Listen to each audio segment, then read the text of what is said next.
So let's quickly recap how Group F has ended. We had said at the 3:30 p.m. show that the calculators will be out and yellow cards and disciplinary points will have to be closely monitored. But in the end, it did not matter. Sweden's thrashing of Mexico sees them take top position, while Mexico keep their record of qualifying for every round of 16 stage since 1994 intact. At the bottom there, Germany finished fourth and last. Eugeneson, Germany have finished fourth in this group. They finished fourth. I can't believe what's just happened. Who would have expected, you know? Well, but the way they played, you could have. I think we should have seen it coming. First game, the second game, and now third game. They've been too predictable in the way of the attack. It's been slow, lethargic. Ozil looks like as if he doesn't want to play. So it's all has to be with the players. It looks like they're not motivated at all. 70% possession for Germany, 70%. Still they end up losing. Footballing gods aren't just cruel. This is brutal. Yep. Of course, you know, Eugene mentioned Ozil there, you know, a player of immense quality on his day, but I don't think he has enough of good days, you know, at club or international level. You know, he does have that quality. He was only second to Kroos tonight in total passes. He had more successful dribbles. You know, most of his passes are in the attacking third, but it's easy to play sideways. It's very difficult to play against a block. When you have two banks of four, it's very tough. But these types of players, that's why they paid so much money. That's why they get into the top teams in the world, because they have done that. They're game changers. Exactly you didn't see any game changers in this German side, barring Toni Kroos last minute in that last game against Sweden. That's where we, like you said, the selection of the team. Leroy Sané would have given a different dimension to the team. He could penetrate. He could give a different dimension. So since you bring this up, Joachim Löw made 5 changes. That's a lot of changes to make for a game which you have to win to get into the next round. I think he must have been too overconfident of South Korea, but Korea just showed that. They waited for the moment and they took it. You know, just looking at this German team, looking at German football over the years, they're known to be ruthless, they're known to be efficient. While you could say they were efficient because they got the right number of possession, they were not ruthless. And this World Cup has shown that if you slip up even one bit, somebody's going to hurt you big time. I'd probably use the word toothless, to be honest. And when did we last say that about a German team? You can't, never. You know, this is the first time it's happened. So, you know, I think also when we've talked about this footballing god scenario, 4 chances, half chances, fell to Mats Hummels tonight in the penalty area. You know, late on in the game also. I mean, you don't really want your chances falling to him either. He's just come back with a neck injury, and then 3 of those end up on his head. He should have scored from there. A player of his calibre, at club level, what he's done over the past few years, and winning, of course, the last World Cup, he should be scoring them. Yeah. Why this is huge, and I think we should tell our viewers why this is huge, that even when Brazil were hammered 7-1 last time, it was still a World Cup semi-final. Anything could happen. Germany, West Germany in a previous avatar, had not lost before the quarterfinals since 1954 when they won it. You've had really bad teams. They say that 2002 was a boring team. I remember that World Cup. They still reached the finals when they lost to Brazil. This is why this is massive. They've not gone past the first round. Who would have thought? No one would have thought. I was expecting yesterday, I said it would cruise. But like I said, they've been very, very lethargic. It's like you want to keep the ball, or you want to do anything with the ball. You just keep the ball rotating from one side of the end to the other side, not really doing anything, not even harming the defense at all. They're not even attempting anything. When you talk about Kroos, you talk about Ozil, you talk about the likes of Müller, champions, we all know what they can do. But why could no one, like we saw with Messi yesterday as well, give them that impetus? Why do you think they just couldn't impose themselves in this match? I don't think South Korea really sat back that much. South Korea had great counters as well, so they were leaving the Germans open. As he's saying, is it because Joachim Löw got the selection completely wrong and they just could not cope with the style what they were expected to play? I thought they would stick to the same formation which they won the last game. He changed it again.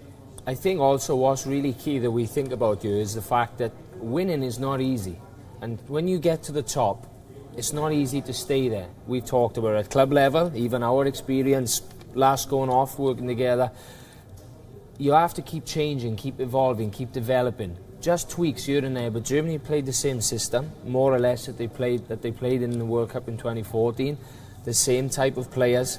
You know, as he introduced enough of that small change, you'd have to say no. Did he make the mistake? He went to the confidence. He still had a lot of players from that squad, but when you see the people who started here, he went with the experienced hands, the Ozils, the Mullers, the Neuers, Kroos. I mean, yeah, but when you come to this stage, you obviously want experience. You don't want the side to be too young, you know. You want that experience to be there. But I think the experienced players had failed. I feel they failed. Like today, he didn't even start Müller, but I felt that he should have started Müller in a big game. He's a big game player. He can change. But when he came on, he didn't look like he could do anything though. So I don't know, could be that he was angry that he couldn't start.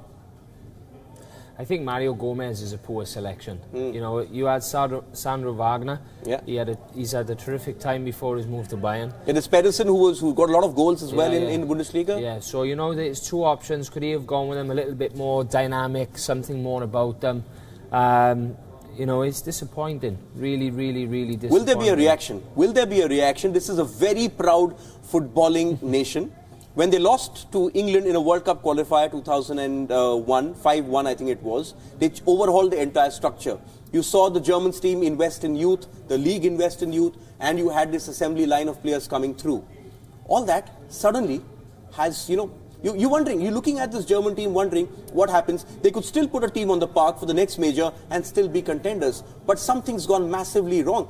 Is it the jaded factor that Joachim Löw made the same mistake as Marcelo Lippi in 2010 when he took almost the same squad which won 2006? Vicente Del Bosque, same mistake 2014. Spain paid the price, so did Italy. We didn't see this one coming, but he's paid the price. Could be what you said, jaded. Players could be tired after a long season. May just want to finish it off, but a World Cup, who want to play the World Cup? So, but the youth system in Germany is very good. Yeah, they have good, the clubs that are there, they have very good, the clubs are good, they're doing well in the international stages as well. So what we do is it the coach? We want a change of a coach, change of a system, or where you playing style? Let's talk about the coach. He's been there since 2006 when Jürgen Klinsmann left the job after leading them to the semis. It's been 12 years. He's also signed a contract till 2022, Jogi Löw. But you can't survive a first-round exit, especially looking at the history of the Germans, looking at the recent record in majors, always being there, always contending, semis, finals. Go back to that history of being at the quarterfinal at least at every World Cup since '54. Two things will happen. They'll have the review because of the way that they are structured, so to speak. He'll either have to leave or they'll give him a chance to start the qualifiers. And if half of this team has not changed in terms of the crux of the squad, and he brings these new players in and gives them a chance, then they'll cut him during qualifying. I think that will be a directive from the DFB that he has to change something. Either he changes because of this, because it's not enough. They won't reboot the system. It's a fantastic system. Yeah, it's working. It's a fantastic system. There's no doubt about it. He has to change, or he puts his hand up and says, made mistakes. It's not for me, but of course anybody is going to sign a contract. You know, it's going to be worth a lot of money. So he's going to sign a contract, that's fine. If they pay him out now, it's too much money. Germans are very, as I just said, very structured, systematic. Review, you change half the squad in the next qualifiers because Khedira, Gomez, Hummels maybe. Are they at the end of their tether a little bit? Boateng also is another one. He's cost them. You know, if he had played tonight, would have been different. No red card. Potentially, you don't know. Because he's got pace and he's got power. So I think those two things will happen. Joachim Löw out, or what will happen is you'll see a completely different team, refresh squad during the qualifiers for the Euros. There's also the curse of champions to talk about. France 2002, Italy 2010, Spain 2014, Germany 2018. If you're a European team and you win the World Cup, what happens when you go to the next one in Qatar? Do you think it could be of pressure of being the present champions? Could it be? Well, if you look at the last, you know, all football, right, club and international level, how many teams can you really say won and kept winning and kept winning and kept winning? Probably Manchester United, sorry. Maybe Spain. Maybe Spain. Euros 2008, World Cup and 2012. Even had France 2019, they won and they won the Euros in 2000. But really, it's only a 4-year span, right? So we're talking about the World Cup, yeah? So of course I've just delved a little bit into the club side. But my comparison is that it's very, very tough to stay at the top because people are chasing you. Yeah. And this generation, people are studying each other. These smaller teams are studying the bigger teams very well. Yeah. Who would have thought, Eugeneson? Yeah, Sweden and Mexico are going to go through. You thought Mexico favourites to go through, especially after they won their first 2 games. But what a performance from Sweden. They are a team which wins 1-0 mostly. This is for the first time in a long, long period they've actually scored 3. I know. It's impressive. You know, that's what I think, the motivation, the determination in the players, knowing that 1 goal is not going to be sufficient for them. 2. Make it 3 even. And Mexico were almost out. But yeah, they almost thought, and at the end they thought they were going home. Then the news came in. But for Mexico, you would have felt bad. You would have felt bad that they're going to go home, if Germany had got the win, that they were going home with 2 victories, while Argentina have scrapped their way into the second round. I think from Mexico's point of view, you know, everybody wanted them to go through, and they deserve the right word in football. I've viewed it so many times, individually and as a group. I think based on these 2 games, everybody wanted them to go through because of the way that they've played, with the style, the coach, the story behind the coach of his education, as we mentioned on an earlier show again. And from the perspective of Sweden, really what star players do they have? Yeah. Not really. Good players, all playing in different clubs in different leagues. The most famous players in the US. Yes. Zlatan. Yeah. So, I mean, you know, those days are gone at the moment of the Henrik Larssons of the world. Zlatan, you know, they're not there anymore, but what they have got, as we said this afternoon, a team. Yeah.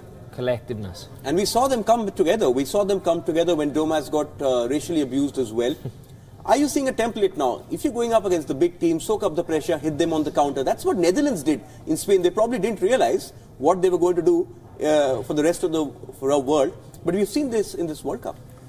I mean, when you're a team game, the moment you stick as a unit, everything. It's not like a twig. You break a twig, a single twig, it's easy to break. But if you combine too many twigs and you try to break them, it's hard.